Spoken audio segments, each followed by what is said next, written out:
Should start. Yep, we're good.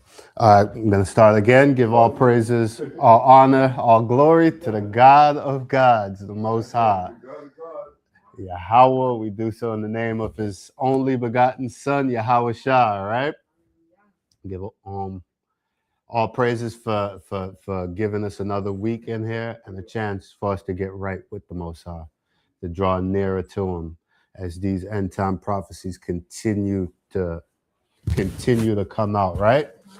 So this week we're gonna go back into a few weeks ago we did the Trace and Dan, where we went through some prophecies pertaining to the tribe of Dan. And this week we're gonna continue looking into the history of the tribe of Dan and just seeing what exactly happened with them, right? Now, for us to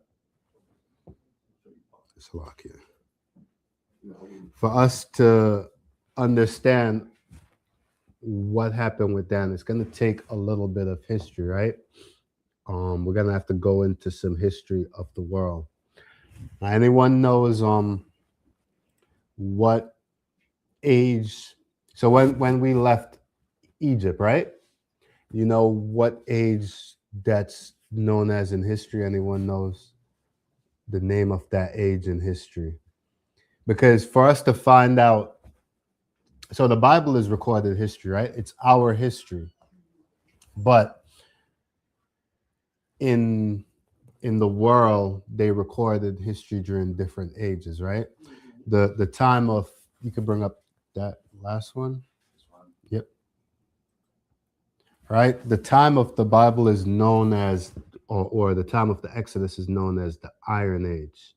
When we left Egypt, right? Can you see that? Yeah. Go ahead. You could read from the top. The Israelites' departure from Egypt, known as the Exodus, is traditionally placed by biblical chronologically around 1446 through 1447 BCE, early date, or according to another common view, in the 13th century BCE, late date. Generally, on the 14th of Nisan, the departure followed 10 plagues and ended 430 years in Egypt. All right, so this is saying that that the world acknowledges when we left was around 1446 BCE, right? Which is about 1,400 years before Christ, right? But let's read it in the Bible. You can keep this up there for now, but let's get 1 Kings chapter 6, verse 1, because we're going to have to go into a little bit of history just to understand different time frames and what was going on. 1 Kings 5 and 1. This is the book of 1 Kings chapter 5. Salaki, 6 and 1. Oh. The book of 1 Kings chapter 6 and verse 1. And it came to pass in the 408th year after the children of Israel were come out of the land of Egypt, in the 4th year of Solomon's reign over Israel. So according to the Bible, right, in the 4th year of Solomon's reign, it was only 480 years after we left Egypt, right? So between us leaving Egypt to when Solomon reigned, or the start of Solomon reign, was 476 years. Go ahead. In the month Ziph, which is the 2nd month, that he began to build the house of the Adawan. Right, so we see that about 476 years after we left, Solomon reigned, and then he started to build the house of the Most High, right? So you can continue with that. Early date, 1446 through 1447 BCE.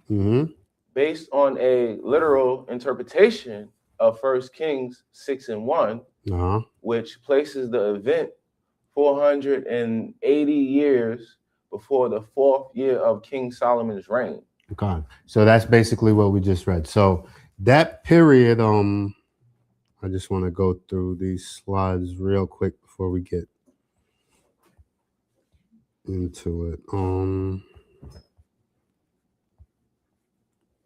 There should be one down there that says, click on the, remove that.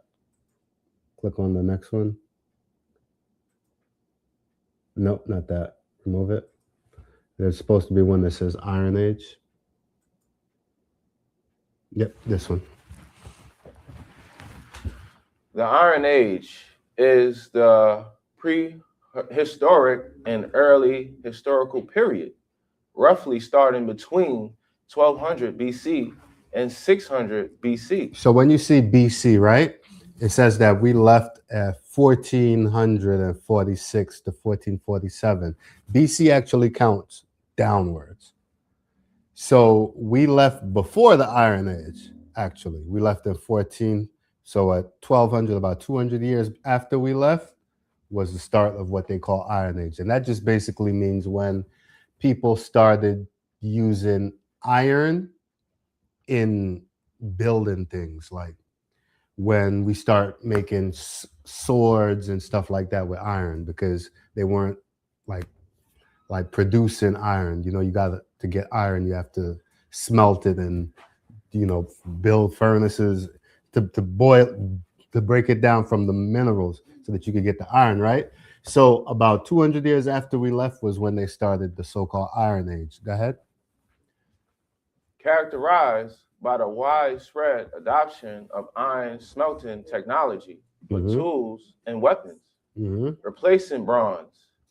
It followed the Bronze Age, introducing stronger, more accessible metal tools that revolutionized farming, warfare, and agriculture. All right, so we see that there was basically shortly after we left, there was a shift in what's basically being used, widespread. Now weapons, tools, agriculture products are being made from iron. Go ahead.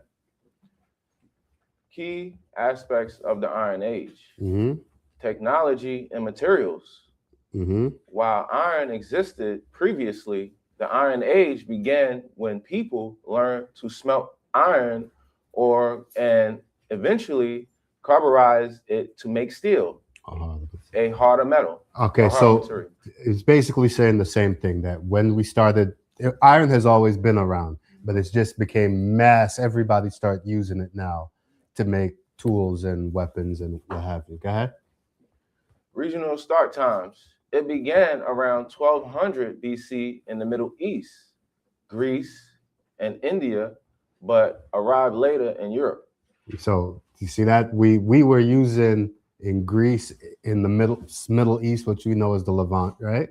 In our area, we were using it some 300 years before it went to Europe. Go ahead.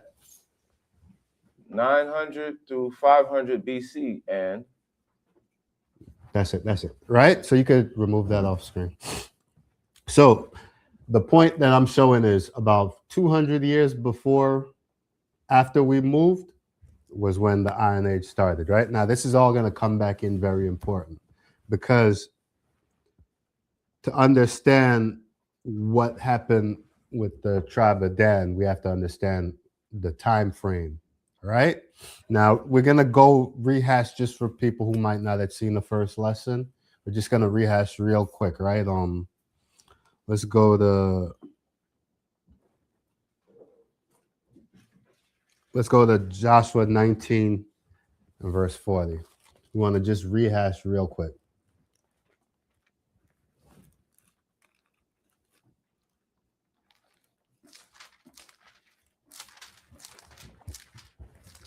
Said 1920? 19 and 40. 19 and 40. This is the book of Joshua, chapter 19 and verse 40. You can go straight to 47, actually. It's the book of Joshua, chapter 19 and verse 47. So we remember from the last class, Dan was the 7th to get their land, right? from the remaining 7. Dan was the last of all the tribes to get their land. So they basically had the remaining whatever was left over. Go ahead. And the coast of the children of Dan went out too little for them. Mm-hmm. Therefore, the children of Dan went up to fight against Lashem Mm-hmm. and took it and smote it with the edge of the sword and possessed it and dwelt therein and called Lashem Dan after the name of Dan, their father. Right. So we see that Dan's inheritance was too small. So they went to Lashem, which is also known as Laish. That is in the north. They ended up from being a southern area all the way up north to the border of like on Zidon.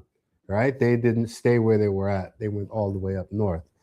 Right. So let's go to Judges 18:1.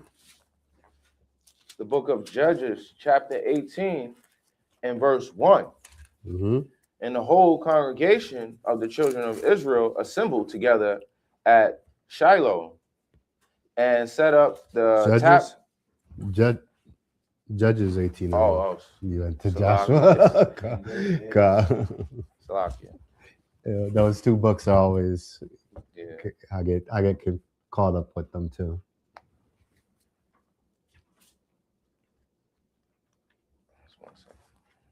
It's the next book after Joshua.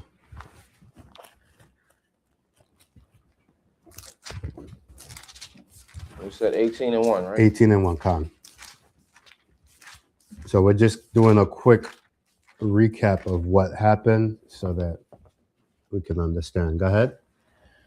This is the book of Judges, chapter 18 and verse 1. Mm-hmm. In those days, there was no king in Israel. Mm-hmm.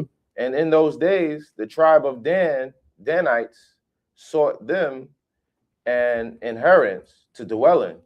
Mm-hmm. For unto that day, all their inheritance had not fallen unto them among the tribes of Israel. So in Judges 19, it mentioned that they went to Lashem, and this is just basically telling the story.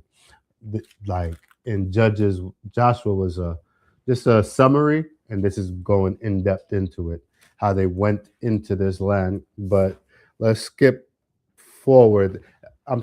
If you didn't see the previous class, I would strongly recommend you watch it just to get the history on Danites, because this is just a continuation of that. But I want certain things we have to understand certain things from before then, right? You could go to verse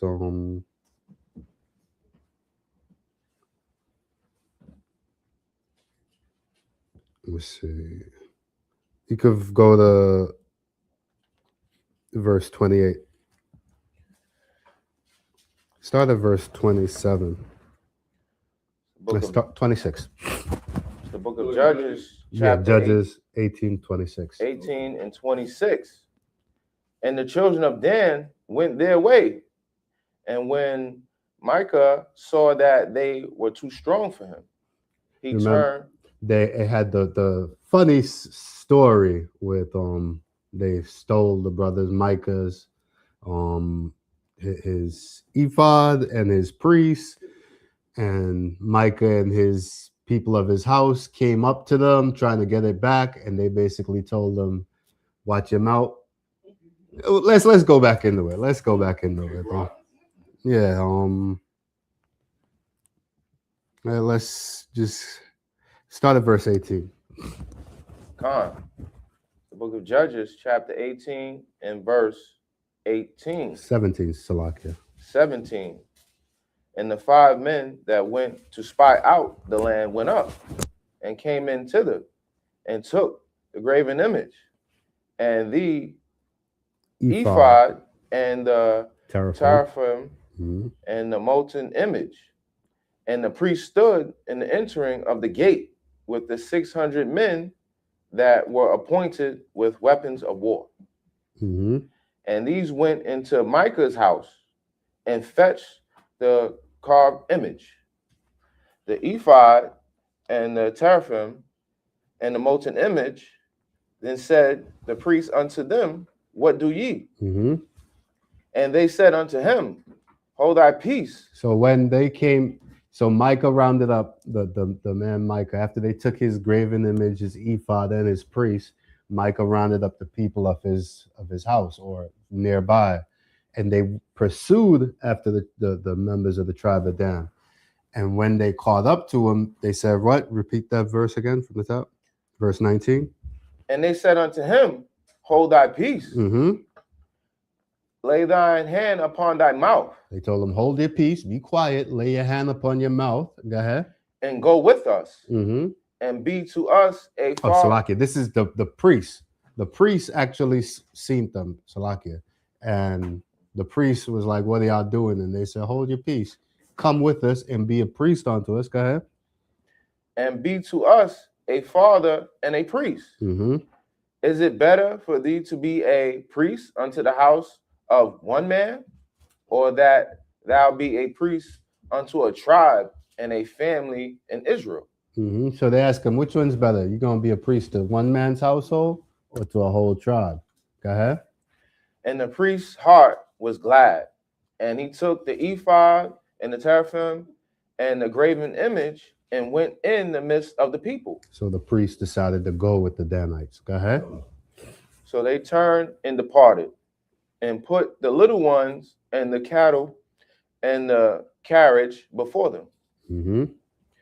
And when they were a good way from the house of Micah, the men that were in the house near to Micah's house were gathered together and overtook the children of Dan. So the men that were near to Micah's house, they decided to band together and let's go chase these Danites because they spoiled Micah's house, right? Go ahead.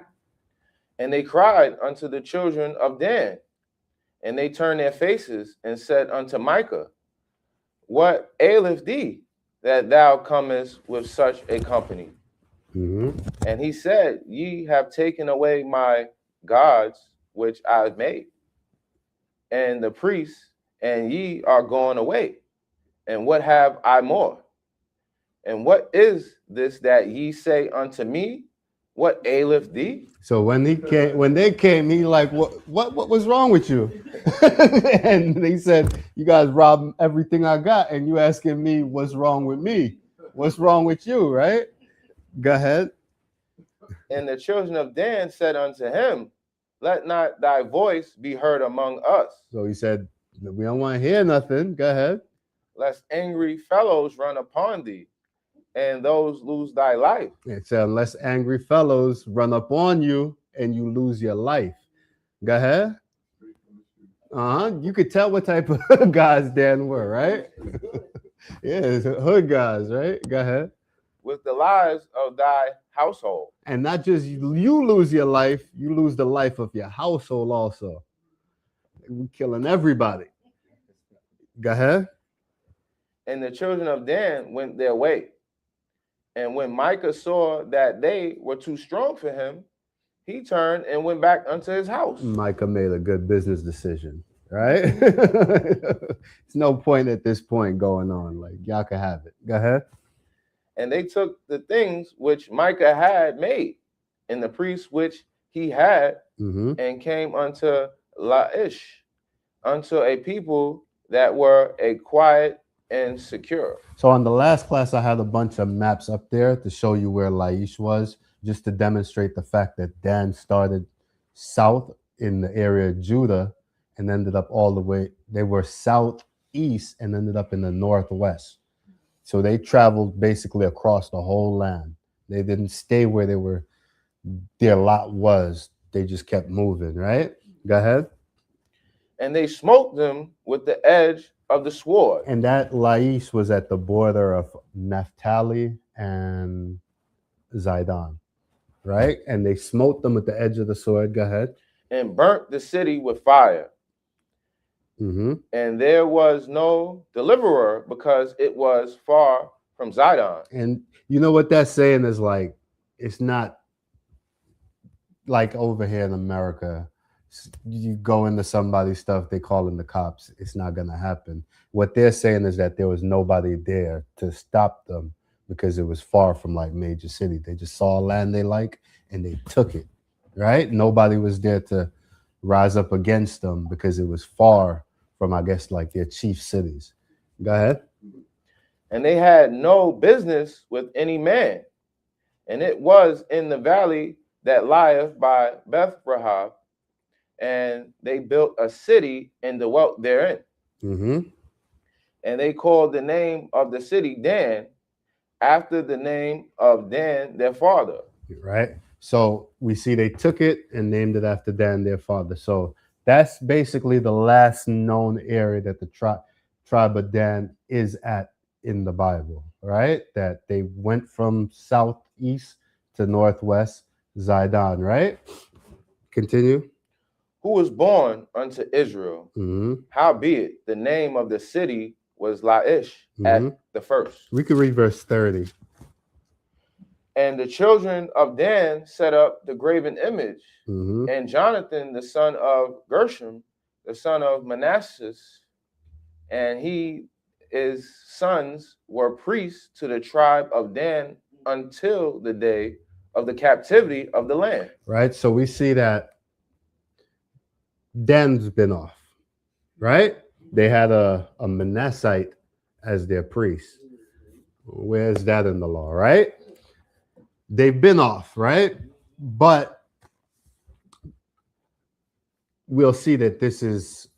Go ahead. Yeah, I just want to say also the actual idea that even though they was going off, they still wanted religious instruction.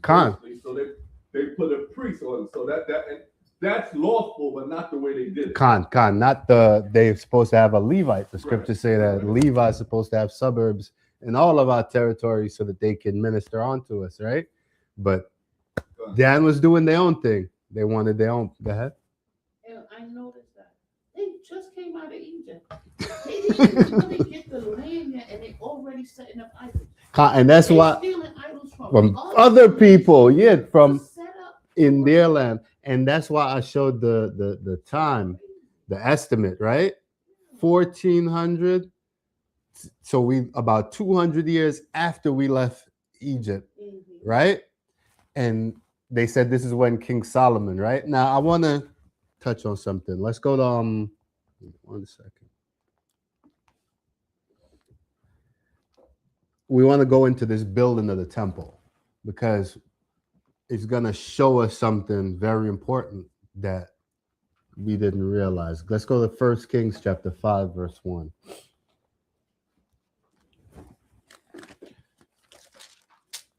So before we read this, when we came out of Babylon, let's fast forward a little bit. When we came out of Babylon and we were building the temple, what did Nehemiah and Ezra say about having people help us build the temple?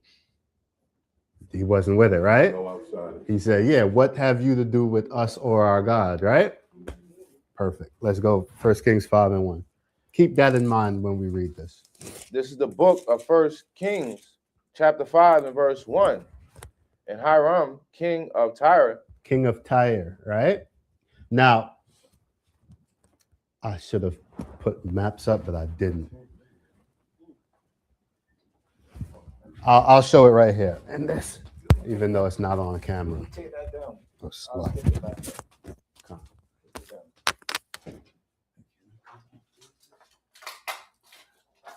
I just want to see, right? Remember, Dan, look, you see this right here? It says Dan right here. Tyre is right here. Zidon is here. The area that Dan settled is basically on the border of Tyre and Zidon, right? Salakia. I know people online. Let me see. Yeah, it's just I didn't want to have to hold it. Maybe in the back here. So if you look on like any map of the land division, right, you will see along right above Asher's land, above Asher's territory, you'll see Tyre or Tyre, and above them is Zidon, right? And also to the west of that, you'll see Laish or Dan, as the scripture said that Dan took over that area, right? So let's go back to 1 Kings 5 and 1. Go ahead. It's the book of 1 Kings, chapter 5, verse 1. And Hiram, king of Tyre, sent his servants unto Solomon, for he had heard that they had anointed him king in the room of his father, for Hiram was ever a lover of David. So I want us to understand something, right? The scriptures say that the Most High, David walked in all his ordinance, excepting what? Uriah. It's the matter of Uriah the Hittite, right? Let's hold there. Let's go to Deuteronomy chapter 7, verse 6. This is the book of Deuteronomy, chapter 7 and verse 6. You can start at 1. Start at 1. The book of Deuteronomy, chapter 7 and verse 1. Mm-hmm. When the Adawan, thy power Yahweh, shall bring thee into the land whither thou goest to possess it, Mm-hmm. and has cast out many nations before thee, Mm-hmm. and Hittites, and Girgashites. Gershites, and the Amorites, and the Canaanites, and the Perizzites, and the Hivites, and the Jebusites, 7 nations greater than and mightier than thou. And when the Adawan Yahweh shall deliver them before thee, they shall smite them and utterly destroy them. Thou shalt make no covenant with them, nor show mercy unto them. Now, we could wait right there. Now, if we go to 1 Kings 5 and 1, it says that Hiram was the king of Tyre, and he was a lover of David, right? Do you know what nation of people Tyre is? But specifically, which son of Ham? Let's go to Genesis chapter 10. Because the point that I'm trying to show is this man, Hiram, could not possibly be a Hamite. He could not possibly be a Canaanite. Even though the scriptures say he's king of Tyre, notice it doesn't say he's from Tyre. It says he's king of the Tyre, right? But let's get Genesis chapter 10 and let's find it. Sometimes, you just go as the Spirit takes you. I didn't even write these down, but start at verse 15. This is the book of Genesis, chapter 10 and verse 15. Mm-hmm. And Canaan begat Zidon, his firstborn, Mm-hmm. and Heth, and the Jebusite, and the Amorite, and the Girgasite, and the Hivite, and the Archite, Mm-hmm. and the Shinite. Sinites. Go ahead, continue. And I'm Average, trying to find Tyre Salakia. Because he is in here. Go ahead. and the Arvadite, and the Zemarite, and the Hamathite, and afterward the families of the Canaanites spread abroad. Okay. So we see Zidon under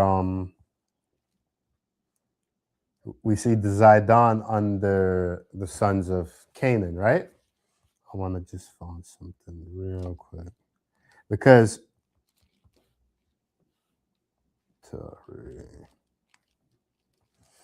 Tyre and Zidon are Hamites. I'm just drawing a blank on where his sons are, where Tyre's mentioned in this. All right, but let's continue. Go back to 1 Kings 5 and 1. I'll find it and then All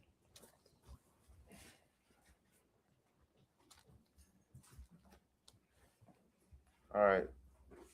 You want me to start from the top? Start from the top again. All right. This is the book of 1 Kings, chapter 5 and verse 1. And Hiram, king of Tyre, sent his servants unto Solomon, for he had heard that they had anointed him king in the room of his father, for Hiram was ever a lover of David. So we see he was a lover of David, right? Go ahead.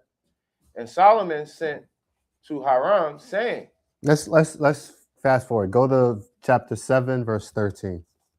So I just want to show Tyre, the king of Tyre. Go ahead. Chapter 7, verse 13. This is the book of 1 Kings, chapter 7, and verse 13. And King Solomon sent and fetched Hiram out of Tyre. And he was a widow's son of the tribe of Naphtali. Of what? Naphtali. So the scriptures say, even though he's the widow's son of the tribe of Naphtali. Go ahead. And his father was a man of Tyre. His father was a man of Tyre, right? Go ahead. A worker in brass. Go ahead. And he was filled with wisdom and understanding and cunning to work all works in brass. And he came to King Solomon and wrought all his works. For he cast 2 pillars of brass of 18 cubits high apiece, and a line of 12 cubits did compass either. So Tyre was the architect, or not the architect. The Most High is the architect. The Most High gave David the blueprint in a vision, and David gave it to Solomon. But say he's the builder, he's the foreman for the project. And this is where Muslims get their beliefs from. I know you know that. They get their from Hiram. His name's Hiram Abib. Hiram Abib. So not just Muslim, the Freemasons. Yeah, them too. Khan. Them too, because they talk about the master builder. Khan. Okay, all right, I don't know if you added that. Go ahead. But so Solomon, the Most High gave David the vision for the plans. David, before he died, gave Solomon the plan. All of this is in 1 Kings. If you read 1 Kings, you will read all of this. And when Solomon went about to build in the temple, he hired Hiram, right? Let's get another example on Hiram. Let's go to, there's a second one on 2 Chronicles chapter 2.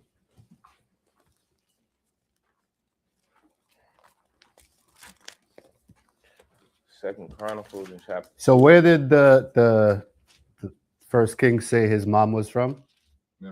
Naphtali. Okay, perfect. From the top? Verse 3. You can start from the top though. This is the book of Second Chronicles, chapter 2. And Solomon determined to build a house for the name of the Adawan Yahweh, and a house for his kingdom. And Solomon told out 70,000 men to bear burdens, and 80,000 to hew in the mountain, and 3,600 to oversee them. So let's modernize what he's saying. It said he told out 70,000 men. That's 7,000 men. 70. No, 1,000. 70,000. That's not 70 men. That's 70,000. Right. 70,000 men Solomon had participate in the building of the temple. Go ahead. And Solomon sent to Hiram, the king of Tyre. So you see, one had them Hiram, the next Hiram, but it's the same person. This is what you would call a scribal error. Like people, because the Bible was written by us. There's no such thing as a printing press back then. This was literally by hand, right? So stuff happens, right? It's human error, right? But Hiram, the king of Tyre, go ahead. Saying, as thou didst deal with David, my father, and didst sin him cedars to build him a house to dwell therein, even so deal with me. Okay, so Hiram built David's house, and Solomon entreated him to deal with him the same way, right? All right, let's jump to because this is where it gets good. Verse 11. Verse 11. Then Hiram, the king of Tyre, answered in writing, which he sent to Solomon, because the Adawan has loved his people. He has made thee king over them. Because so how would a heathen know this, right? Because God loved his people, he made you king over them.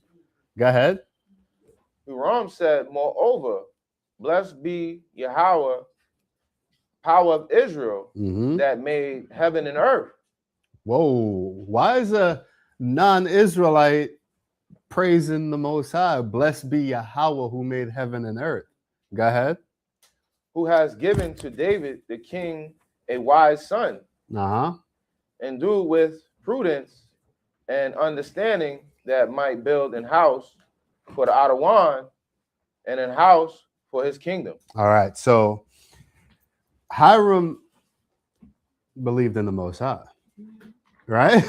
Obviously, he's bigging up the Most High. He said, because the Most High loved his people, he made you king, and the Most High is the creator of heaven and earth, right? This sounds like somebody who believes in the Most High. Go ahead. And now I have sent a cunning man, and do with understanding of Hiram, my father's, the son of a woman of the daughter of Dan. Whoa. So we see this, that no matter how you slice it, Hiram has connection with Dan and Naphtali. What's the two up there north where Dan ended up moving up there, and the tribes that are right there, both different scriptures say that he's a descendant from these people. All right, go ahead. And his father was a man of Tyre. And go ahead. So being a man of Tyre does not mean you're a Hamite, right? It's saying that you live there. And I'll show something too, right? Because remember the initially what I said was the Most High said that David was a man after his own heart, and his only fault was in the matter of Uriah the Hittite, right? We're gonna touch on Uriah the Hittite too, because if David's only sin was in the matter of Uriah the Hittite, we read in Deuteronomy chapter 7, says you shall have no covenant with these Canaanites. But the scriptures say that David dealt with Hiram, right? A man of Tyre. Now let's go to Uriah the Hittite. I want to show something very interesting on Uriah the Hittite. You good for right now? I'll let you know when let's go to 2 Samuel chapter 11 and verse 6. This is the book of 2 Samuel chapter 11 and verse 6. I want to say something, right? It might seem a little odd. Just because, like, for example, what tribe is Elijah from? Levi. But what does the scripture call Elijah? The Tishbite. What tribe is the Tishbite? It doesn't. There's no, right? There's no. What happens is the people started taking not the name of where they're from. So when we see ITE, we generally think a descendant of, but it can also mean someone from that land, right? So let's go 2 Samuel 11. All right, it's the book of 2 Samuel chapter 11 verse 6. And David sent to Joab, saying, send me Uriah the Hittite. And Joab sent Uriah to David. And when Uriah was come unto him, David demanded of him how Joab did. Mm-hmm. and how the people did. So David, remember, let's hold that right there. Let's go back to Deuteronomy 7 again. And I want you to we have to harmonize what's being said in the Bible, right? The Most High said David only sinned in the matter of Uriah the Hittite. But if Uriah really was a Hittite, let's see Deuteronomy 7, and I believe it's verse 2. The book of Deuteronomy, chapter 7 and verse 2. Mm-hmm. And when the Adawan, thy power, Yahweh, Salakia, start at 1. Start at 1. Mm-hmm. Book of Deuteronomy, chapter 7 and verse 1. When the Adawan, thy power, Yahweh, shall bring thee into the land, whither thou goest to possess it, and has cast out many nations before thee, the Hittites and the Gershites, Hittites, the number one, first one he called the Hittite, the Girgashite. Go ahead. and the Amorites, and the Canaanites, and the Perizzites, Mm-hmm. and the Hivites, and the Jebusites, 7 nations greater and mightier than thou. Mm-hmm. And when the Adawan, Yahweh, shall deliver them before thee, thou shalt smite them and utterly destroy them. Thou shalt make no covenant with them, nor show mercy unto them. It says we're supposed to make no covenant with them, nor show no mercy with them. No. So is that a commandment? Right. That is a commandment. Straight up. Straight up commandment. But the Most High also said, let's see, I want to get that verse. Let's get 1 Kings. Let's hold 2 Samuel also, but let's get 1 Kings chapter 15 and verse 5. Come.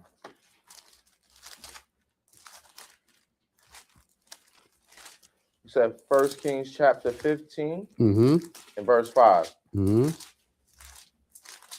the book of 1 Kings chapter 15 and verse 5.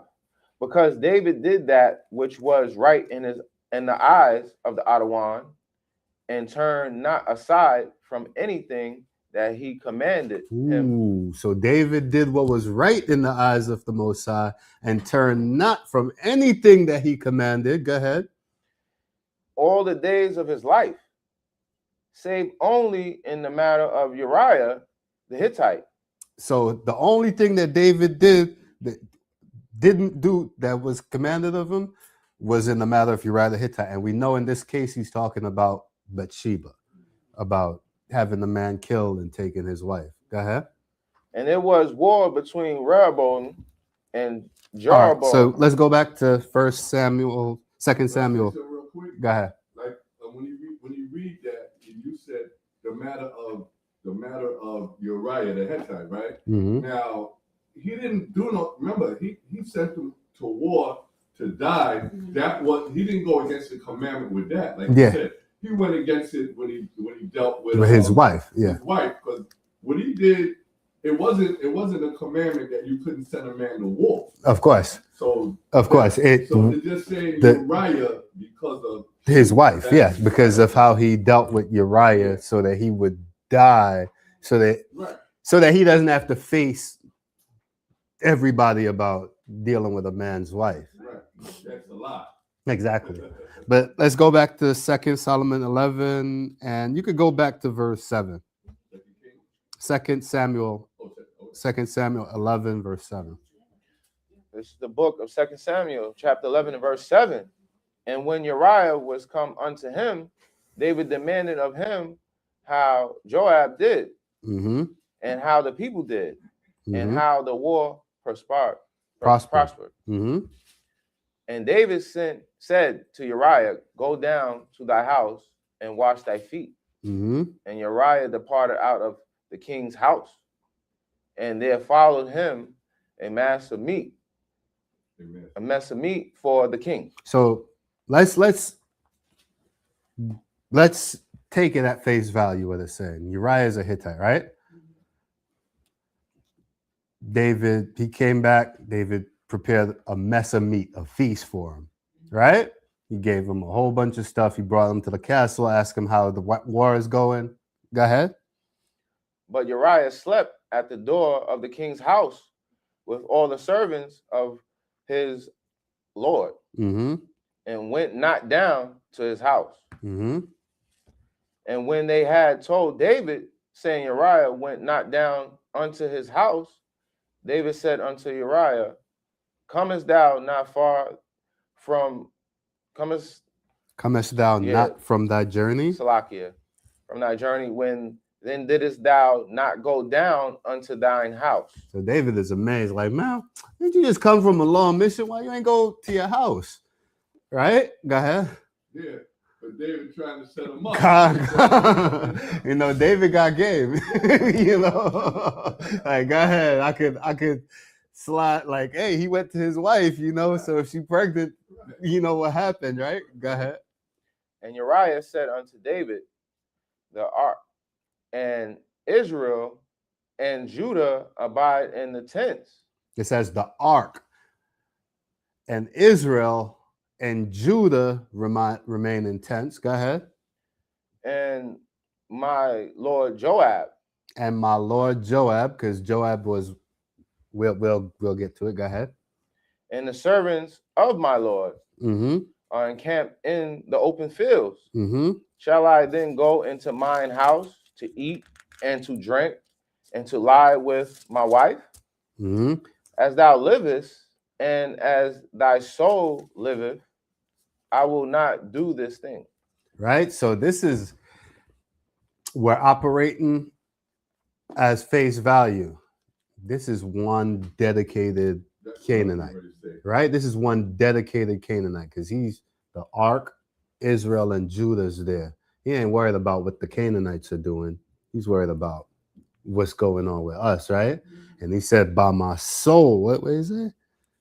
Where is it? That's the end of 11. Yeah, Khan. It says, as thou livest, and as thy soul liveth, I will not do this thing. He put an oath on it. Like, Yeah. I refuse to go to my wife. This is not the time to be dealing with my wife right now. We at war. Now tell me the Most High not off the hook.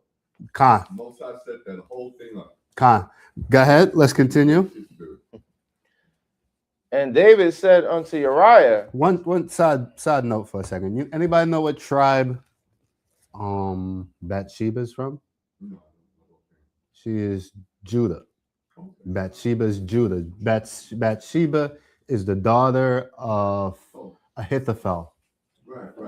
And basically, she would have to be from the tribe of Judah because eventually Yahushua came through that line Khan. on both sides of the Khan. royal family. So Right. That's my bad. let's hold it right there and let's go back to Deuteronomy chapter 7 again, because we have to understand David did not go against anything the Most High commanded. Let's continue reading. Start at verse 3 in Deuteronomy chapter 7. the book of Deuteronomy, chapter 7 and verse 3. Mm-hmm. Neither shalt thou make marriages with them. So how are we giving Uriah a Judite woman? That is against the law. Right? Because the law says the first name in that list of nations is Hittite. And it says you can't make marriages with them. But Uriah, but Bathsheba, who is a Judite woman, is married to a Hittite. That is against the law. Right? But the scriptures say David didn't break no law against him, except that matter of Uriah the Hittite. Adultery, except the matter of adultery. So now let's go back to first, where we at? Second Solomon. 2 Samuel, Salakia. All right. Where are we at? 11? Did we pass 11 yet? No. Yeah, that was 11. Yeah. All right. So now I want to show something also to kind of, I'll spell it out. My position is Uriah couldn't have been a Hittite.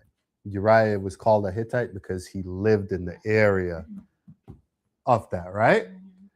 Let's go, because 1 Kings chapter, let's see. 2 Samuel chapter 2, verse 8. 2 Samuel chapter 2, Mm-hmm. verse 8. Mm-hmm. But Abner, the son of Ner, captain of Saul's host, took Ishbosheth, the son of Saul. Wait, Salakia, give me 1 second.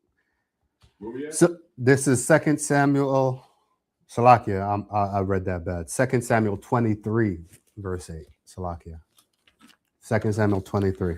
I want to show. So this is the listing of David's mighty men. We know David had his mighty men, right? Just to put some respect on Uriah the Hittite's name. This was not some soldier, just some castaway person, right? This was not just some little run-of-the-mill person, right? 2 Samuel 23, verse 8. This is the book of 2 Samuel, chapter 23, and verse 8. Mm-hmm. These be the names of the mighty men whom David had. Mm-hmm. The Tishmonite, Tachmonite. Mhm. Slakia, that sat in the seat, chief among the captains. And the same was What tribe is a Tachmonite? It doesn't matter.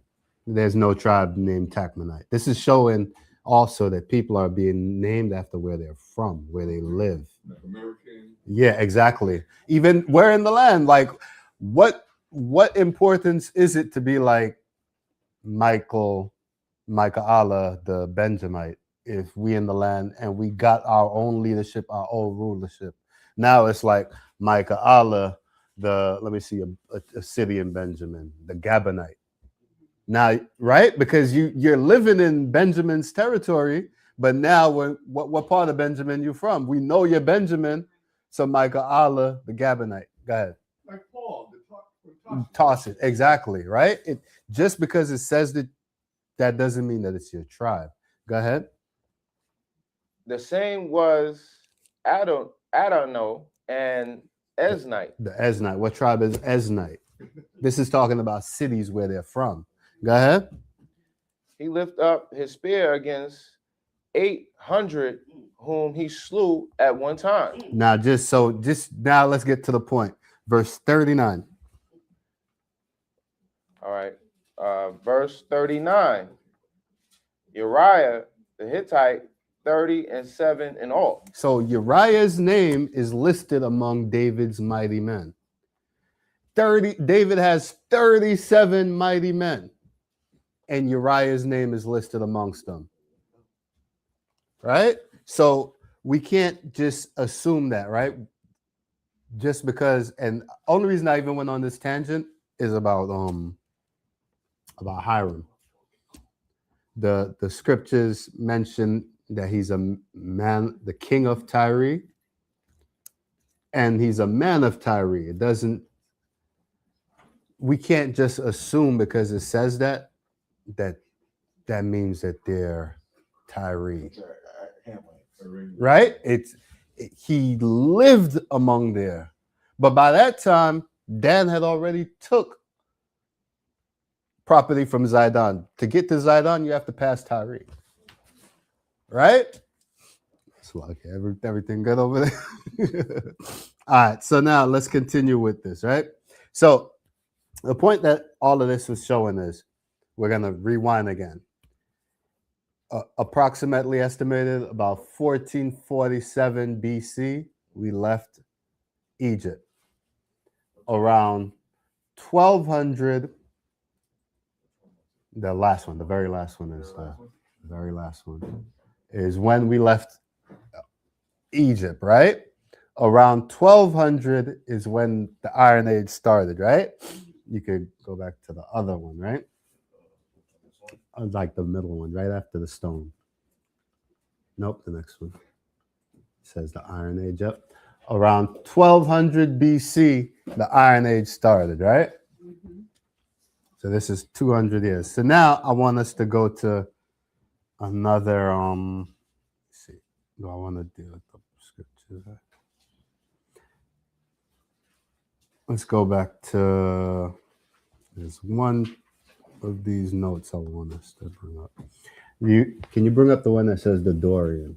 The Dorian. Yes. First word is Dorian. Not that. I know I sent it. This one. Yep, that one. All right. So now, remember, let's before you can hide that for right now. Let's go back to the Apocrypha. We want to get First Maccabees chapter 12, verse 20. We're gonna kind of have to rehash. So we showed how Dan ended up over there, and now in the first lesson, I said that let's just read it. First Maccabees 12 and 20. It's the book of First Maccabees, chapter 12 and verse 20. Mm-hmm. Arius, king of the Lacedaemonians, The Lacedaemonians. to Onius. So if we read earlier, we'll see that after we had a temporary victory over the Greeks, we sent out letters to different people. We sent out, mind you, also one interesting thing is Antiochus Epiphanes, right? He was a Greek, right? We all agree on that, right? Are the Spartans Greek? They are Greek in name, exactly, but not in nationality. We have to understand the difference, right? It's like we're Israel, but we're Americans. We're from different places, right? We're citizenship in one, but nationality is something completely different, right? So earlier in First Maccabees 12, we see that we sent out, after we won or had a brief victory, we sent out letters to the Spartans, to the Greeks, and to different people, right? And this is the letter back from the Spartans, right? From the Lacedaemonians, right? I mentioned also in the last one, we have to understand that Greece is what you call city-states back then. It wasn't unified.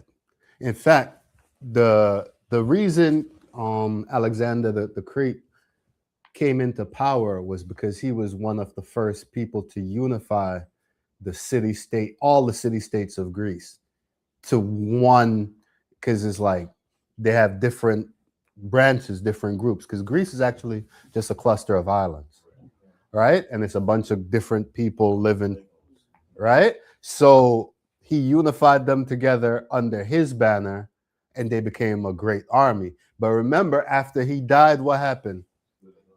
He split the kingdom, right? So that unity that he had before, after he died, it went right back away, right? Because they don't have a unified leader. And that's what the 5 generals were really, we know about 4, but there's actually a 5th one who was basically, he was easily captured by Ptolemy, right? And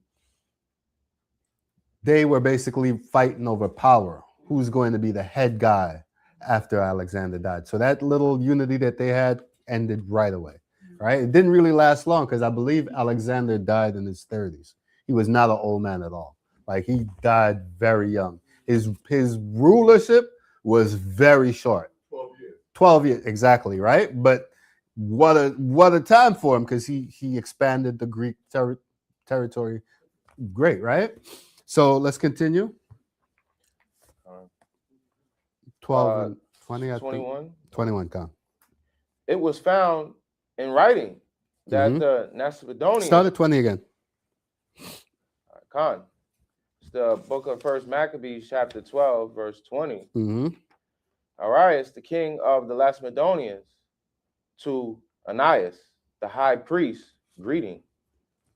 It is found in writing that the Lacedaemonians and Jews are brethren. That the Lacedaemonians and Jews are brethren, right? Go ahead. And that they are of the stock of Abraham. And that they are of the stock of Abraham, right? So we could, see, one second. Go ahead. Now, therefore, since this is to come to our knowledge, ye shall do well to write unto us of your prosperity. Mm-hmm. We do write back again to you. So in the last class, when we read this, I said it's to my understanding that these Lacedaemonians are the tribe of Dan, right? The prophecy said that they stayed in ships, and we know Greece is a bunch of islands, right? Now you can bring up that Dorian one. Now, for us to understand what's going on, how did that tribe of Dan become Lacedaemonians? We have to understand. Can you see it? I can't see You that. can't see it. Can you read it, Yarapa? This is very important too to understand. So before you start, the Greek history, we all know that the islands of Greece was Japhetic, right? The Japhetic people. This is today's so-called Asians, Peloponnesian, Polynesian, Salakia, Polynesian, Samoans, Tongans, right? These are the same people. In fact, you can see that there's like the Tongans, the Samoans, they're still of a darker complexion, right? So those people lived in their land. And go ahead, you can start. All right. It says the Dorians were a major Greek ethno-linguistic group traditionally believed to have migrated into the Peloponnese around 1100 BCE. Around 1100 BCE, right? Remember what I said earlier, right? BCE counts downwards because everything in their system goes resetted at the birth of Christ, right? That's why we got BC, before Christ, AD, Anno Domini, which means year of the Lord, right? So they counted down. So we left in 1447 estimated. The Iron Age started at about 1200. And can you read that part again? When did the Peloponnese War? Well, it says that traditionally believed to have migrated into the Peloponnese around 1100 BCE. 1100, right? So shortly after King Solomon's reign. King Solomon's reign started at about 1240 something, right? That's what their estimate. But about 100 years after that, they believed that these people migrated into the Peloponnese. The Peloponnese was a group of Greek islands, cluster of islands together, and they had war with them. Go ahead. Displacing Mycenaean populations. And they displaced the people that were there. Right? Go ahead. During the Peloponnesian War, 431 to 404 BCE, go ahead. You can Spartan-led forces who identified as Dorian clashed with the Ionian-affiliated Athenian Empire. So, wait, 400 BCE, the Spartans who identified as the Dorians, the same people, the Spartans identified as the same people that came into the Peloponnesian island and displaced the people, right? Go ahead, continue. Clash with the Ionian-affiliated Athenian Empire, framing the conflict partly along ethnic lines. Okay. Key aspects of the Dorian-Peloponnesian War. The myth/theory. The, quote, Dorian invasion refers to a tradition where Dorians from northern Greece invaded the Peloponnese, often associated with the return of the Heraclidae, descendants of Heracles. Descendant of Heracles. Remember, go ahead. I'm gonna come back to that. While formerly viewed as a violent conquest, it is now considered more complex, gradual migration or societal shift. Go ahead, the last part. Sparta as a Dorian power. Spartans, Lacedaemonians, claim direct descent from these Doric settlers. So wait. Let's understand what's going on here. Because remember I said all Lacedaemonians are Spartans, but all Spartans aren't Lacedaemonians. those Lacedaemonians claim to be the descendants of the Doric people. But those same Lacedaemonians in the Apocrypha claim that we're brethren to the Jews. So what is that? What is history trying to tell us? That the tribe of Dan, It might be there. and also a key part is also, it says the Heraclidi, the people of Heraclidi, the people of Hercules. Now, I'll sidebar for a second. One thing I've always found interesting was the similarities between Hercules and Samson. It's ridiculous the amount of similarities Especially they the have. strength, The strength, the labors. the killing with the jaw of an ass. That's in Samson's story, in Hercules' story also, right? The fighting the lion. That's in Samson's story also, right? Now, who's the greatest Danite that we know of in the scripture? Samson, right? So it's only natural for these people to carry that tradition with them. The story might sound a little bit different, but the base is the same, right? Over time. And so these same people who claim to be descendants of the Dorian settlers also claim that the Jews and them are brethren, right? Go ahead. I just want to add, because it's good you brought up the Dorians, right? Mm-hmm.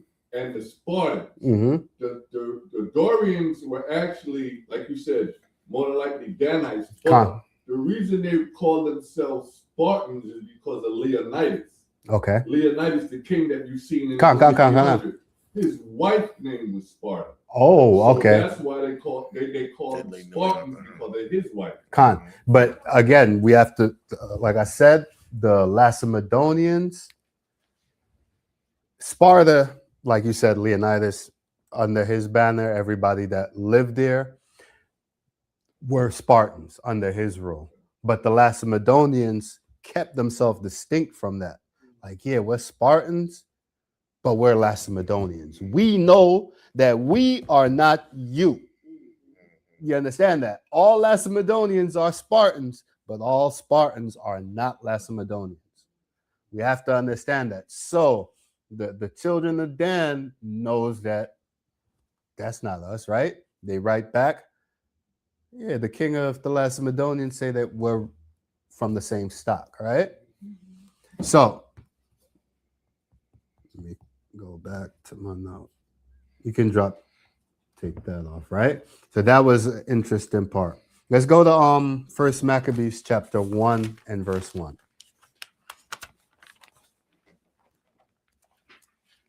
And I want to show something too about, because a lot of this lesson has to do with Greek history.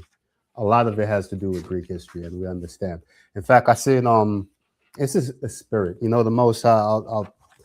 The brother from Ram Gadal, Panah, he literally just made a video, I believe last week, where he's talking about Israelite influence on Greece. Like, I'll give you an example.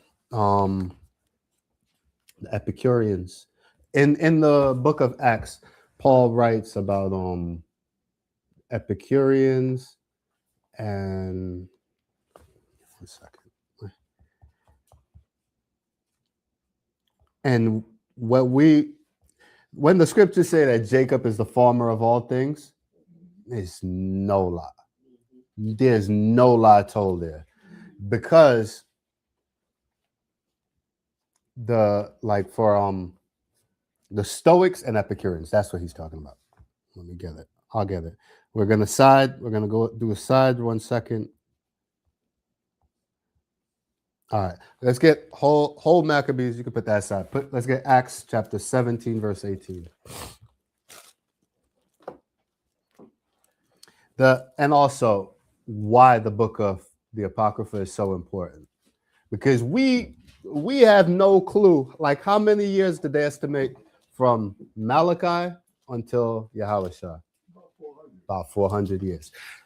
Was Israel just sitting on our hands during those 400 years? Not at all. Not busybody Israel. We are going to get into some stuff. And and we got into some stuff, you know. Let's get on Acts 17:18 real quick. This is the book of Acts, chapter 17 and verse 18. Then certain philosophers of the Epicureans and the Stoics encountered him, and some said, "What will this babbler wait. say?" Let's start at 16 just to get the context of what's going on, where this is, and why this is important. Says 16. Mm-hmm. Con. The book of Acts, chapter 17, verse 16. Now, while Paul waited for them at Athens, his spirit was stirred in him when he saw the city wholly given to idolatry. So Paul waiting for Barnabas and Silas, I believe it is, and Timothy. Go ahead. So he's waiting for them in Athens, and he see in Athens the whole city's into idolatry. Now, why would Paul care that the city's in idolatry? Because they were Israel. Khan, exactly. Exactly. Go ahead. Therefore disputed he in the synagogue with the Jews and with the devout persons, and in the market daily with them that met with him. Mm-hmm. Then certain philosophers of the Epicureans and the Stoics encountered him, Mm-hmm. and said, "What will this babbler say?" Mm-hmm. So, Just a quick. The difference between the Stoics and Epicureans. The Epicureans believed that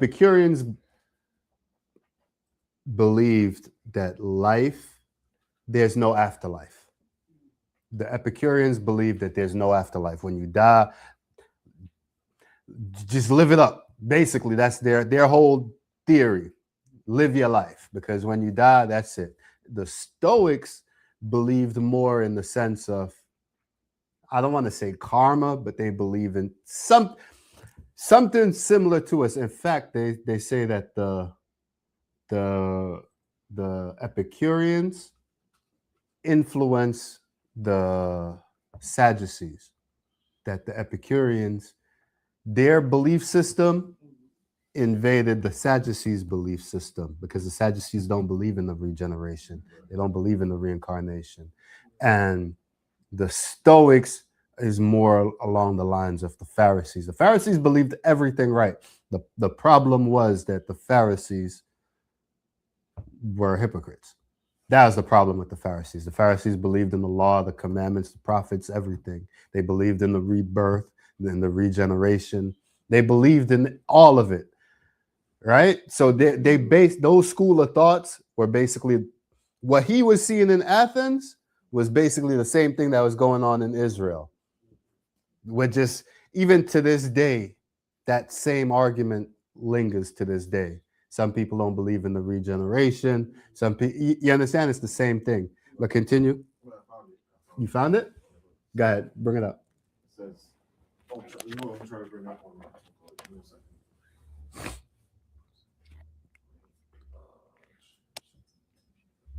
All right, the scriptures say that, we're not supposed to be ignorant of anything great or small, right?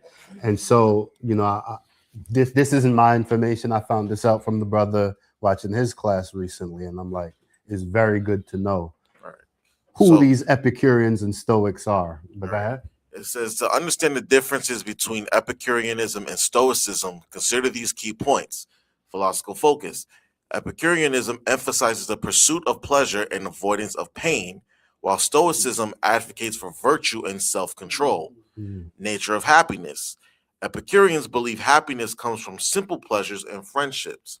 Stoics find happiness in living in accordance with nature and reason.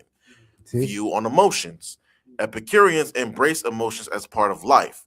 Stoics strive to manage and minimize emotional disturbances. Attitude towards fate, and I think this is what you was trying to get to.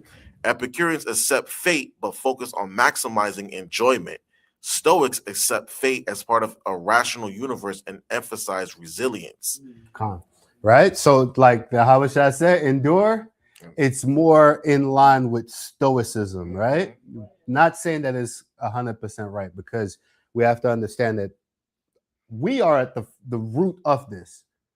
Epicureans, the founder of these things, you can trace back to Hellenized Jews, literally, right?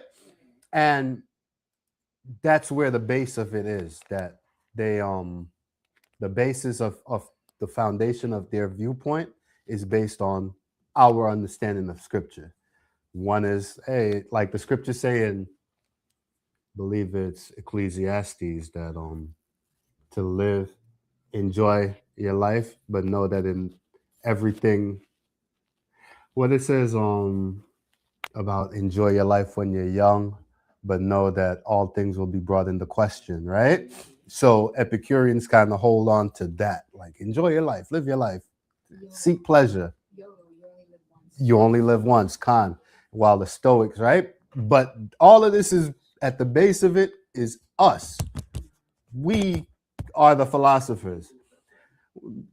I don't want to go off on a tangent, man, but the so-called white men ain't invent nothing.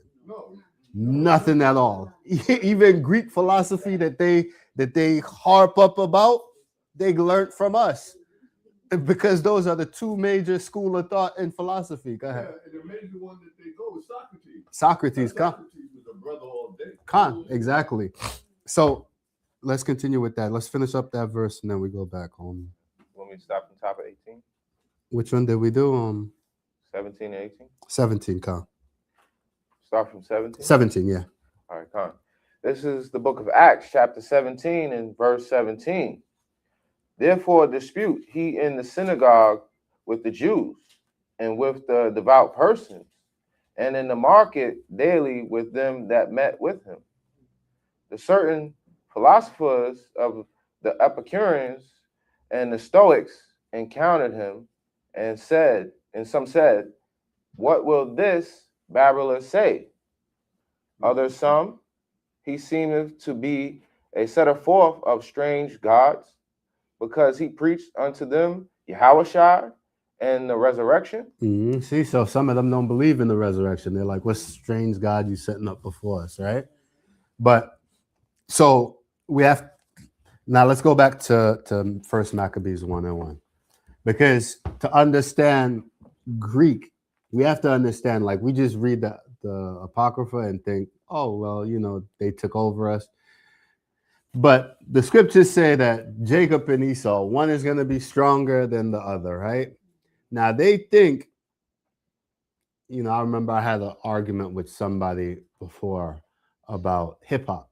We was arguing about culture. I said hip hop is Black culture. They said hip hop is American culture. And it's not wrong either way, right? Because why? Because Black people, whatever culture we put forth is going to be the dominant culture.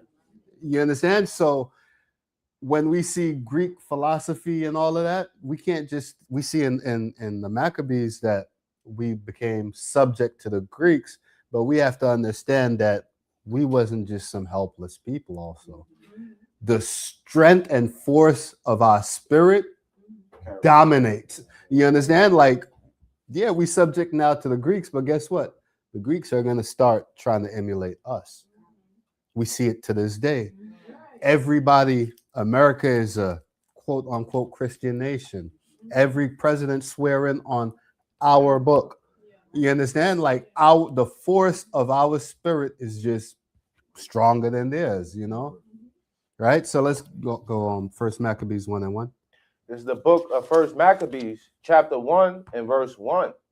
And it happened after that Alexander, son of Philip, and the Macedonian who came out of the land of Chittim, and smitten Darius, king of the Persians and Medes, that he reigned in his stead. The first over Greece. The first over Greece, right? He unified Greece. It says he was Alexander, the son of Philip, the Macedonian, who came out of the land of Chittim. It didn't say that he's a Chittimite. It said he came out of the land of Chittim. Understand that that's location, not descendancy. Right? Go ahead. And made many wars, Mhm. and won many strongholds, and slew the kings of the earth, and went through to the ends of the earth, and took spoils of many nations, insomuch that the earth was quiet before him. Mhm. Whereupon he was exalted, and his heart was lifted up, and he gathered a mighty strong host, and ruled over countries and nations and kings, who became tributaries unto him. So see, like when people say about critique the Bible, right? Like the Bible just tells the truth. Mhm. But they have to understand it that it's from not from a universal perspective, it's from an Israelite perspective. We are the writers of the Bible. Even in books like this where it's just writing history.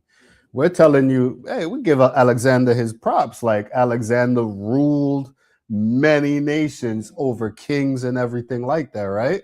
So we all know Alex, and we gave his background. He's a Macedonian. He came out the land of Chittim, right? Now, if you look in the Greek history, all of this is mentioned. I believe the same Doric, that same one I had about the Dorian invasion, it also mentioned that during their wars about the Spartans and all these different people that were fighting for position during that war, right? Let's continue though. And after these things, he fell sick Mm-hmm. and perceived that he should die. Mm-hmm. Wherefore he called his servants, such as were honorable and had been brought up with him from his youth, and parted his kingdom among them while he was yet alive. Mm-hmm. So Alexander reigned 12 years. That's very good memory, LeBron, because I couldn't remember the exact number, but 12 years. That's it. So obviously he had more before when he rose to power, because he was killing all the Greek. Oh, you the head of this city state? Come under me or die. You understand? So, but once he unified them, 12 years is all it takes for him to go all the way into Egypt, into the Levant, even parts of some of like Babylon, right? Even as far as Babylon. Go ahead. And then died. Mm-hmm. And his servants bare rule, everyone in his place. And after his death, they all put crowns upon themselves. So did their sons after them many years. Mm-hmm. And evils were multiplied in the earth. Right. So it mentions about his friends. He became rulers, and they put crowns on their head, and that's where we get the 4 ruling kingdoms from Greece, right? But now I want to go into something to let's go into this Agagite. Let's go to staying in the Apocrypha, editions of Esther, chapter 7 and verse 10.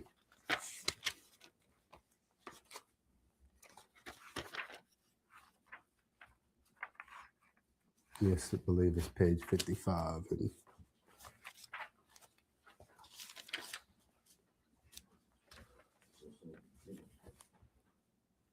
So You got it? yeah. So start from where? I thought it says chapter 7, verse 10. Give me 1 second. Because it doesn't. Okay, I get it. Because it doesn't say it. I was reading it, doing it out of. It's a little bit different. Give me 1 second.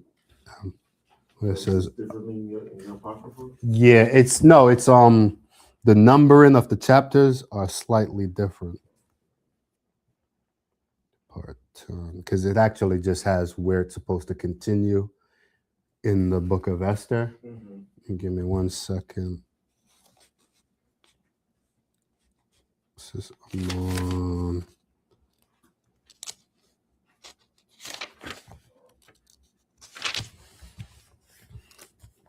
And I know this, I should have looked it up because my one is always. Which does yours start at chapter 10, part of 10 chapter? Yeah. Yeah, part of 10. Okay, let's. According to the size of your apocrypha. Yeah. Yes, the verse of 10. Yeah.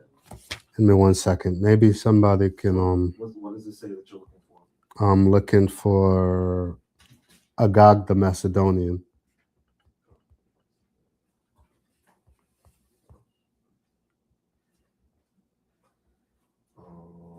Amen the Macedonian is verse 10. No, let me just look into verse. It's talking about Amen.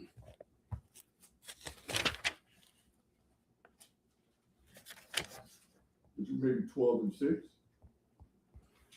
Okay. Yes, it might be. Because it's the very last chapter in the book. 16. I got 16:10. Hold on. 16. Amen. Yep. 16 and 10. I don't know why the Bible app I use says chapter 7, but I guess it doesn't. It just has it as its own book instead of continuation of what's his name. So you can start at 16 verse 10. This is the book of Esther, chapter 16 and verse 10. Mm-hmm. For Ammon, a Macedonian, Macedonian. Macedonian, the son of Amadatha. Amathatha, being indeed a stranger from the Persian blood, Mm-hmm. and far distant from our goodness, and as a stranger received of us. Mm-hmm. So he's saying Aman is a Macedonian, right? Haman. This Aman is Haman from the story of Esther, right? Go ahead. Had so far forth obtained the favor that we show toward every nation, as that he was called our father, Mm-hmm. and was continually honored of all men, as the next person unto the king. So he was so favored in the Persian Empire that he was next to the king, like he had a high position. Go ahead. But he, not bearing his great dignity, went about to deprive us of our kingdom and life, Mm-hmm. having by manifold and And it's cunning, in the spirit too, because this coming week is Purim, so we go ahead. having by manifold and cunning deceits sought of us the destruction as well of Mardochus. Maridochus. You know who that is? That is what's Esther's uncle name? Mordecai. Exactly. So the thing is with the Apocrypha is written in Greek and Latin. So a lot of times you'll see names slightly different because of the pen it was written in. Go ahead. Who saved our life Mm-hmm. and continually procured our good, as also of blameless Esther, The scripture called Esther blameless. All praises, right? Go ahead. partaker of our kingdom with their whole nation. Mm-hmm. For by these means he thought, finding us destitute of friends, to have translated the kingdom of the Persians to the Macedonians. So you see that? He planned on usurping authority from the Persians, right? The Greeks, they planned it. It didn't come from Haman, but it came a couple hundred years later under Alexander, right? Yeah, exactly. He was a plant, like LeBron said. He was there to take the kingdom, and us Israelites, a southern kingdom, we was in the way. Mordecai was in the way, and he had to get rid of them. Go ahead. But we find that the Jews, whom this wicked wrath has delivered to utter destruction, are no evildoers, but live by most just laws. It says that the Jews are not evildoers, but we live by the most just laws. Go ahead. And that day they be children of the Most High and Most Mighty living power Yahweh. So who's the children of God? We are, right? It says that the Jews, we are the children of the living God, right? So when people, who's the children of God? Everybody? Nah, they didn't say everybody. The Jews are the children of God. Go ahead. Who hath ordered the kingdom both unto us and to our progenitors in the most excellent manner. All right. So let's go to regular Esther chapter 3 and verse 1. Want to go into this just Greek history because we understand that while this isn't wholly on the tribe of Dan, we know that when the scriptures say in Deuteronomy that they leapt from where? From Lashem, right? That this is where they ended up going. First stop. So after the Iron Age period, right? Or rather during the Iron Age period, before it went from bronze to iron, what ended that was the rise of the sea people, they call them, when it no longer became about just warfare, it became about trades. Like they've always been trades, but like trading between nations. In fact, it's one of the main reasons Israel, they say, is always under attack throughout history, is that we lived in that fertile area in between Babylon and Egypt. So before people were able to travel in mass by sea, they had to travel by land.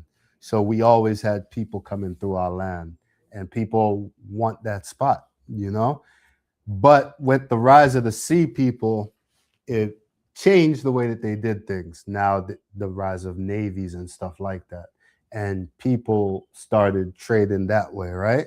But I say all that to say, the tribe of Dan also were key in that, traders, right? In fact, it even says it in the scriptures with King Solomon when he was building the temple, that they went and they got gold from Ophir by ships. Where is it? Ophir. I don't want to just get too much, right? Just too much. But Ophir is somewhere along Saudi Arabia area. Mhm. And the reason we know this is because of the Genesis chapter 10. Genesis chapter 10 mentions, like, so when the Ethiopians, right? And Ethiopians say, Queen of Sheba was an Ethiopian and Solomon went down and they had a kid, and that's garbage. Because Sheba just means south. But let's hold where we're at. Let's just get Genesis chapter 10. I want to show you something in Genesis chapter 10. Because the places. I'll say something too. Go ahead. And Sheba was also married. Wow. She was married. Okay. So the thing is that it mentions where they got the gold from, and the areas that they got the gold from are all together in Genesis chapter 10. You see it. The queen of the south. That's literally all Sheba means, is south. You can start at Genesis chapter 10 and verse 25. Let's see if these are Hamitic people, because Ethiopians are Hamites, right? We all know this, right? Let's see Genesis chapter 10, verse 25. This is the book of Genesis, chapter 10 and verse 25. Mm-hmm. And unto Eber were born two sons. The name of one was Peleg, Mm-hmm. for in his days was the earth divided, and his brother name was Joktan. Mm-hmm. And Joktan begot Alamadad and Sheleph and Hazarmaveth and Jerah. Okay. Hazar Maveth and Jerah. Go ahead. and Hadorma, I know you said the names are tough for you, but Yeah. I gotta do it to you. Go ahead. and Uzel, hmm and Dikla, Go ahead. and Obal, and Abimel, Abimael. and Sheba, and Ophir, and Wait, let's see. And Obal and Abimael and Sheba. This is where the queen of Sheba is from. This is a descendant of Eber. Sheba, right? Let's continue. Go ahead. and Ophir, Mm-hmm. and Havilah, Havilah. and Jobab. All these were the sons of Joktan. Right. So these are Shemite peoples, Right. descendants of Eber.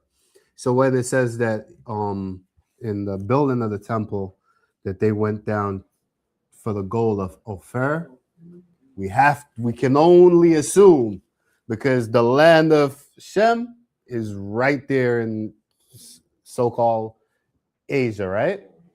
We can only assume. We can't say that, because I hear like some people say that's Peru, and you hear a lot of different things online.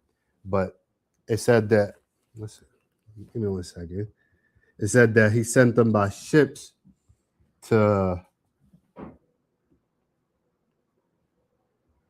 let's get 1 Kings chapter 9 verse 27.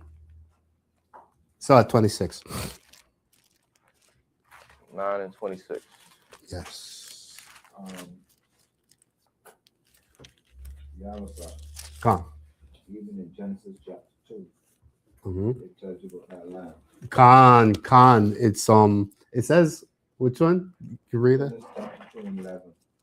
Get that whole where you're at and get Genesis 2 and 11. Khan, the land of Havilah. Exactly. And that's where the garden, this is the garden, right? We know the funny thing is that the Most High's promise to Abraham is all of our land, right? So we know it can't be nowhere else from the Nile to the Euphrates. That's our land, right? And everywhere in between. So that means that these places have to be within our land. Why? Because it's the inheritance of Shem.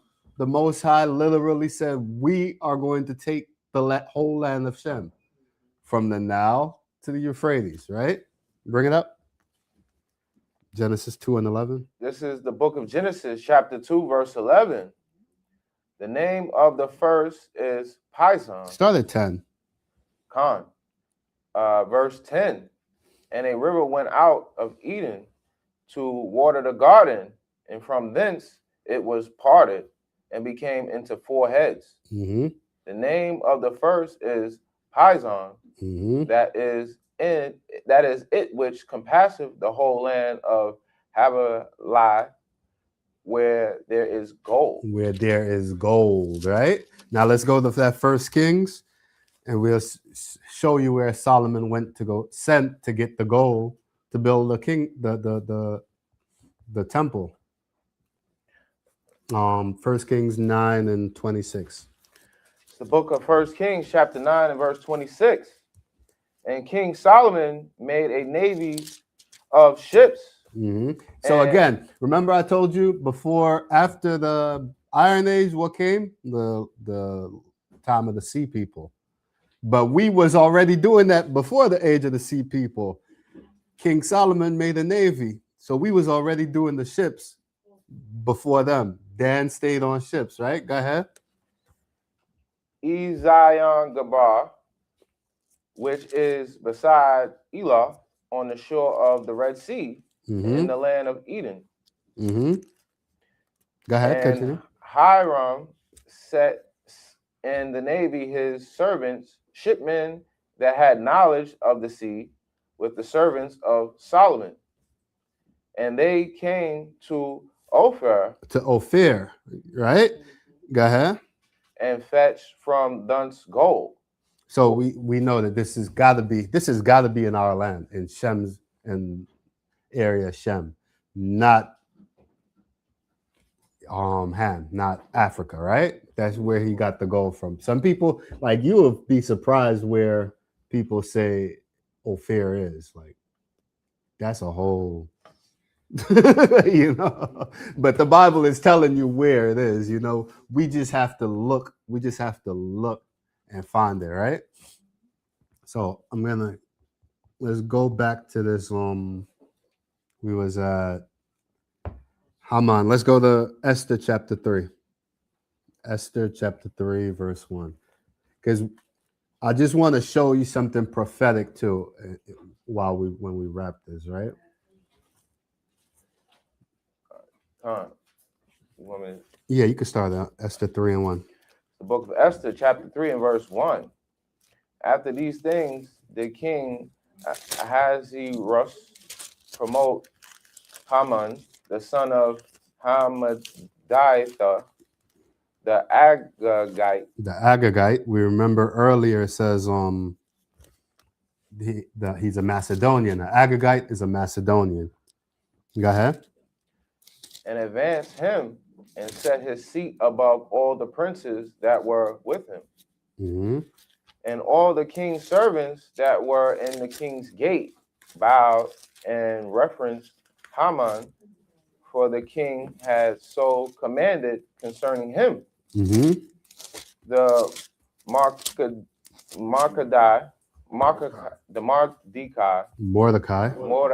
Slakia bowed not, nor did him revere.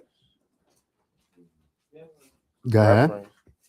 But king, Mordecai nor did him reverence. Go ahead.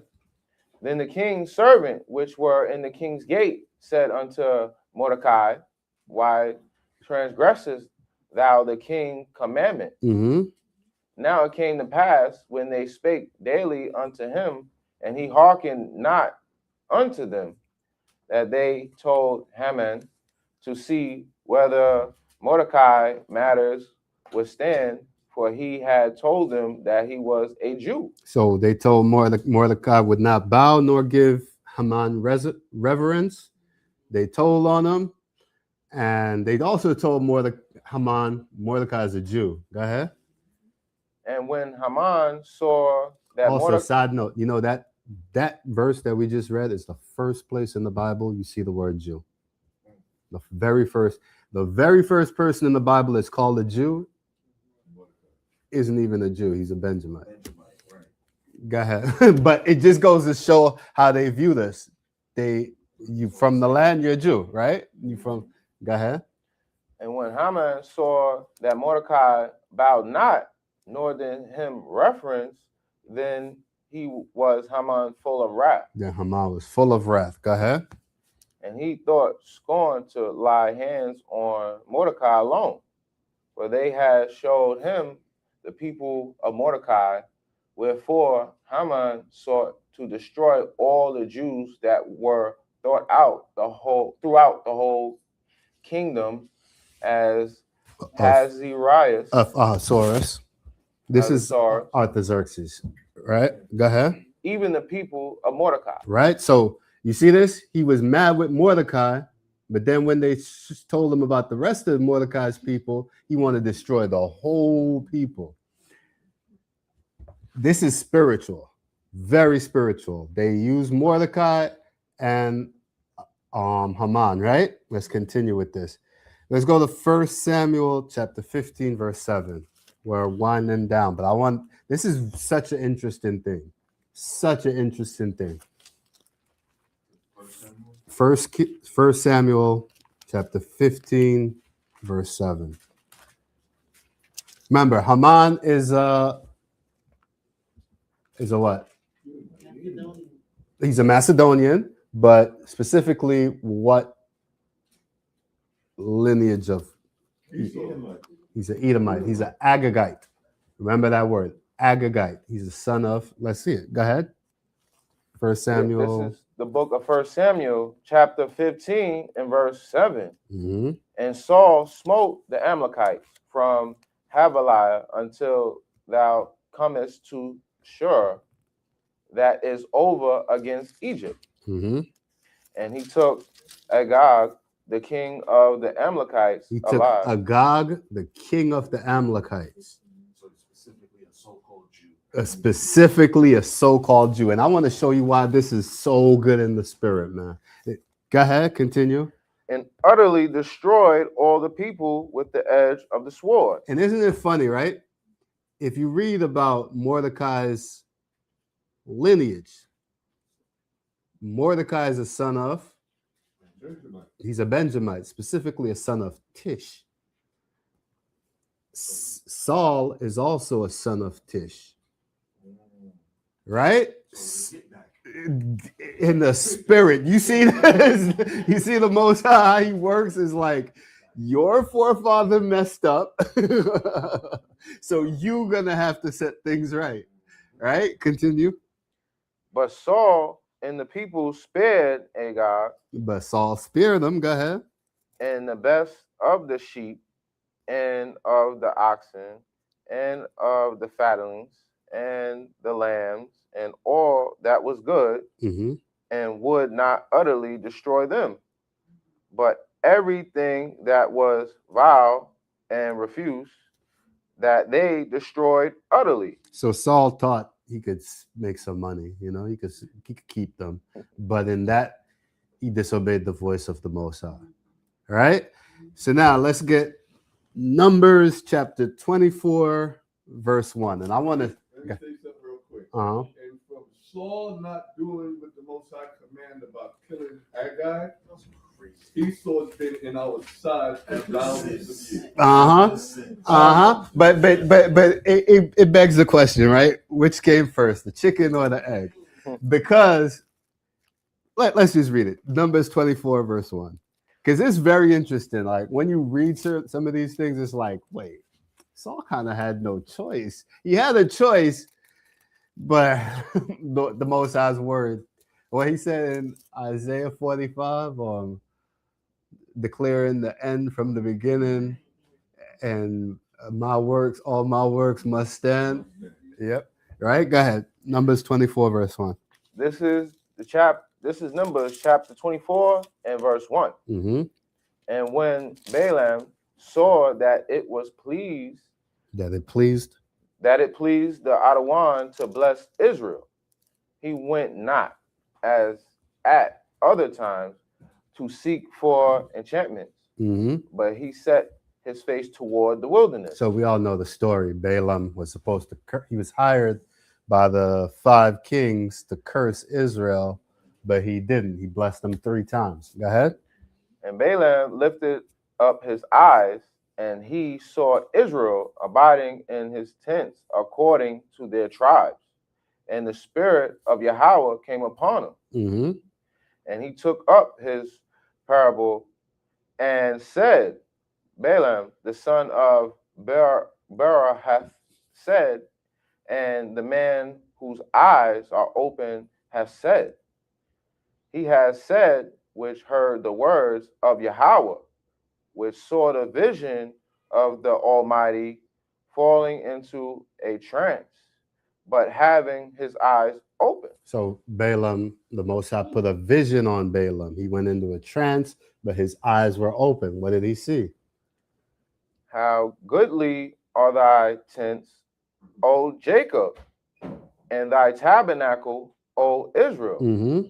As the valleys are they spread forth, as gardens by the riverside, as the trees of aloes, Mm-hmm. which the Adawan has planted, and as cedar trees besides the water. Mm-hmm. He shall pour the water out of his buckets, Mm-hmm. and his seed shall be in many waters, and his king shall be higher than Agag, and his kingdom shall be exalted. Now, what word sticks out there? Agag, right? Now, I have a blue letter one up there. Can you bring it up? I want to see what this word means. What does that word Agag mean? You might have to read it. Because this is, there's no book that can ever touch the Bible. Because first off, right, you have to understand, this prophecy that Balaam had was while we was in the wilderness, before we got into the land, before King Saul ever lived, before the man named Agag lived, right? But he called the name specifically, and he says that Israel's king will be above Agag. Let's see what Agag means.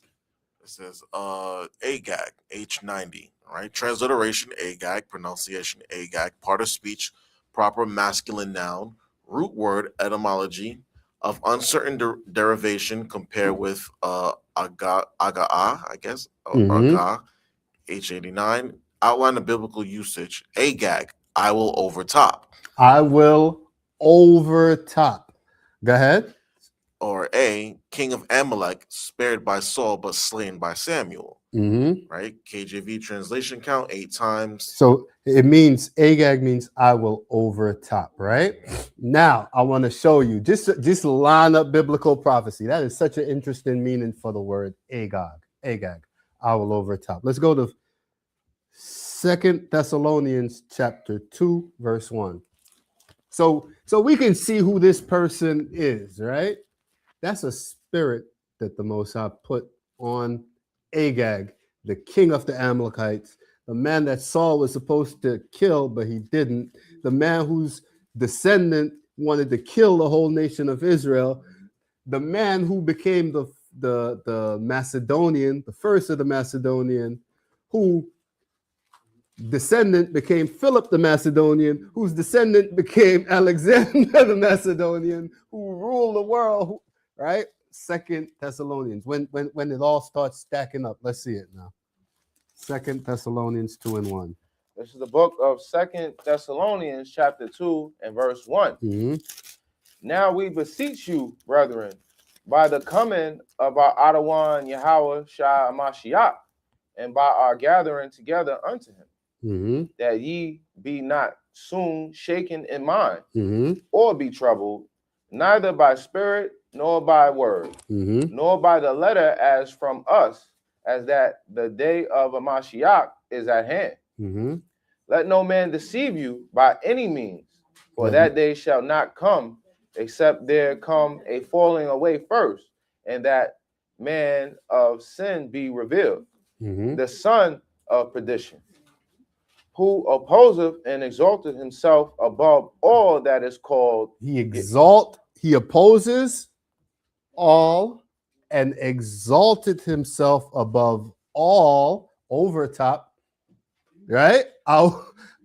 He's exalting himself above it. He's going overtop. But in Numbers 24, it says Jacob's king will be above Agag. So they're over the top, and we're going to be over the top. Go ahead. Exalted himself above all that is called God, Mm-hmm. or that is worship, so that he, as God, smitten in the temple of God, showing himself that he is God. Right? So we know who this son of perdition is, right? The so-called white man, the so-called Jewish man, right? Who sit in the temple of God, who sit in God's land and exalt himself above all that is called by God's name, right? And this is all prophetic, right? From the time of Balaam, from the time we was in the wilderness, the Most High prophesied this, right? All everything, and that's why I say, which came first? The chicken or the egg, right? Was because if Saul had obeyed, would Agag had gotten the time to say that he's sitting above, right? And that's how we know, right? And with that, I'm gonna end the class.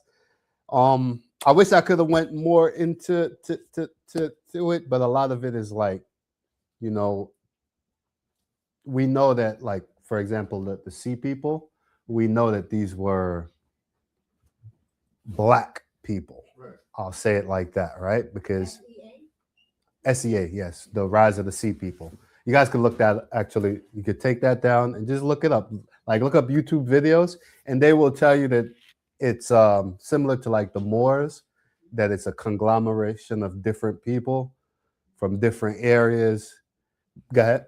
Now you could say, because like you say, of the sea, right? Mm-hmm. The word Vikings means king Of the sea, Khan. and you know, it came out prolific back then, but the Russians were Kiev Rus.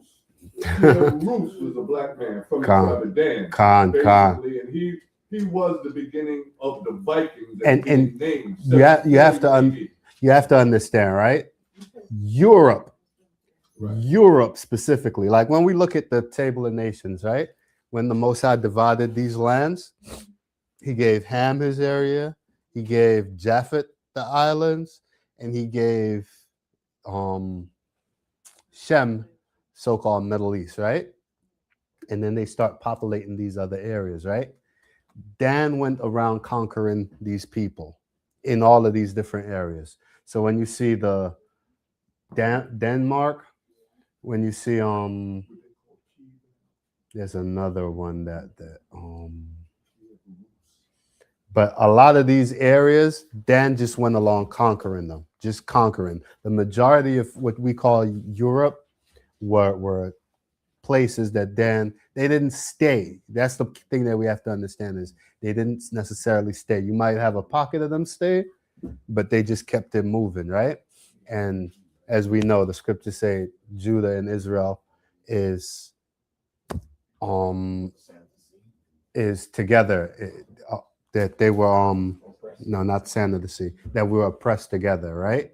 So that means, long story short, for the prophecy to be fulfilled, Dan has to be here. Dan 100% has to be here. We don't know exactly what. A lot of this is just me. This is just from my own research. This isn't necessarily something that I would tell people to harp onto. But a lot of the so-called darker Native Americans and stuff like that, a lot of them had Dan in there too, right?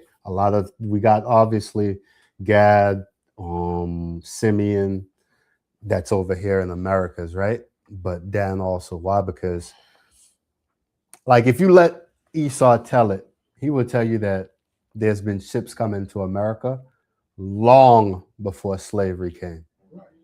And so that's why we believe that Dan had scatterings over here also, right? But I believe that they're all over the place too, but they have to be here in America also. With that, I'll yield. Kwame Ashala. Oh, you got Yeah, something? remember, even like what they call the barbarians now. Mhm. Barbarians were Dan. Khan. They call them barbarians because they had beards. Mhm. And Dan still kept his beard. Khan. All of those brothers coming through came through Dan. Exactly. Dan was, I'd say they were the first to hit these areas and not colonize it, more like just take over. Take over. Because they wasn't really colonizing. You know, what they were doing was they was taking over, taking their resources, what they want, and going about their business. And leaving strongholds. And leaving strongholds. Like, just leave their name there. Yeah. And not to get, What's not to it? get off course. Gabar? Go ahead, sorry. And when you look up the history from Christopher Columbus, he followed the direction of Ezra to come here. Yeah, Khan. He followed the map that the Israelites had made. So they were already coming here. Of course, Khan. We've been coming here, yeah. He took our stuff together. Exactly, Khan. He brought Hebrew scholars to come with him. So, yep. With that, I say, One more bite. You know, the land Denmark. That's Dan's mark. Where is Oh, you did say Khan? There was one more Scandinavia. Yeah, and the Swedes. Scandinavia, right? Sweden, right? These are all the scriptures say Dan leaves his mark wherever he goes. That's what it says in Genesis 49, that he's like a viper in the trail. He's a snake in the path. The snake path. Where the snake goes, he leaves his mark behind. That's what the tribe of Dan does, right? With that, God came over here a long time ago. of course. Khan. They've been here. Well, the whole 10 tribes, right? In fact, there was a discoverer.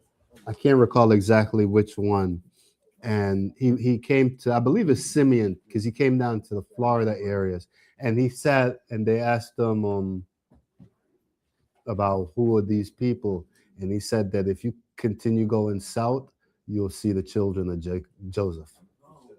Right? So they, yeah, That's in Lost Tribe and Promise. Khan, right? So they knew what's out from Florida, Puerto Rico, Cuba, right? And that's where he said, and that's where the tribe of Joseph is. So we see that, listen, some people might not agree with the 12 tribe chart, but I don't think they understand what it's actually saying, right?